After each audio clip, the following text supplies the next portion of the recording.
Hello everyone, good evening. আজ হলো 14 ফেব্রুয়ারি, সরস্বতী পূজা, তার সাথে ভ্যালেন্টাইন ডে। তো চলে আসলাম রেডি হয়ে, তাড়াতাড়ি করে বেরিয়ে পড়লাম ঠাকুর দেখতে। আর আমাদের এখানে সরস্বতী পুজো খুব ভালো ধুমধাম করেই হয় মোটামুটি।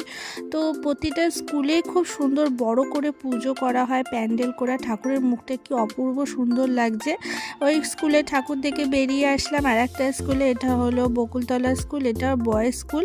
তো এখানে খুব সুন্দর চলচ্চিত্র জগতের সমস্ত সিনেমা নিয়ে এখানে একটা প্যান্ডেল করা হয়েছে।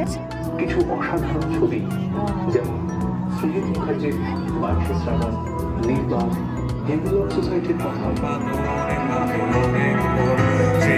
কিছুক্ষণ প্রোগ্রাম দেখে চলে আসলাম আমাদের স্কুল, যেখানে আমি ক্লাস 5 থেকে পড়েছি, high school, Nabadwip Tarasundari girls high school. তো এখানে কিছুক্ষণ দাঁড়িয়ে ঠাকুর দেখে একটু গল্প টল্প করে চলে আসলাম বাড়িতে। দেখা হচ্ছে নেক্সট ব্লগে, বাই।